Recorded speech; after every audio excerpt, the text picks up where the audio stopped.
पुण्यातील धायरी येथील श्री सराफ दुकानात भर दिवसा तिघांनी दरोडा टाकला असून तब्बल 25 ते 30 तोळं सोनं चोरून नेल्याची घटना घडली।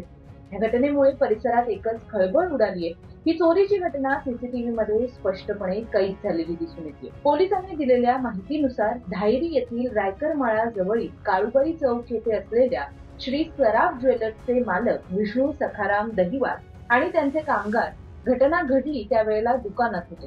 त्यावेळी एक व्यक्ती दुकानात आली आणि सोन्याची चेन दाखवा असं सांगितलं। त्यावर मालक विष्णू सखाराम दहिवाल हे सोन्याची चेन दाखवत होते आणि अचानक दोन अनोळखी व्यक्ती त्या व्यक्तीच्या पाठोपाठ दुकानात आले।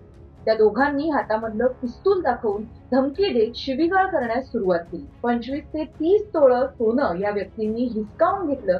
त्यावेळी दुकान मालकाने अर्थातच विरोध करण्याचा प्रयत्न केला असता तिघांनी त्याला हाताने मारहाण करण्यास सुरुवात केली।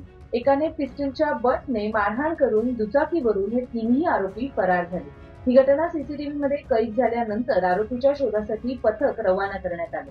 दरम्यान दोघांनी हातामध्ये पिस्तूल दाखवून आणि धमकी देऊन शिवीगाळ केली होती।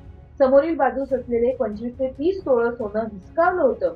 त्यावेळी दुकान मालकाने केलेला विरोध आणि त्यानंतर तिघांनी त्यांना केलेली मारहाण हे सगळे पुरावे सीसीटीव्ही मध्ये दिसणाऱ्या फुटेज मध्ये समोर आले। दरम्यान यातील एका आरोपीने मालकाच्या डोक्यात पिस्तूल जोरात मारलं होतं आणि त्याच वेळी पिस्तुलाचा काही भाग तुटून पडला होता।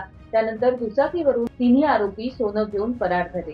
ही सर्व घटना सीसीटीव्ही मध्ये कैद झाल्यानंतर आता या आरोपींचा शोध घेतला जातोय। पण यावेळी एक आणखी महत्त्वाची गोष्ट समोर आली आहे, ती म्हणजे अशी, ज्या पिस्तुलीच्या बळावरती या तिन्ही आरोपींनी या दुकानामध्ये लाखोंची चोरी केली, ती पिस्तूल खरं तर खेळण्यातली असल्याचं स्पष्ट झालंय। पुण्यामध्ये भर दिवसा झालेल्या या चोरीमुळे सर्वांमध्ये भीतीचं वातावरण निर्माण झालंय।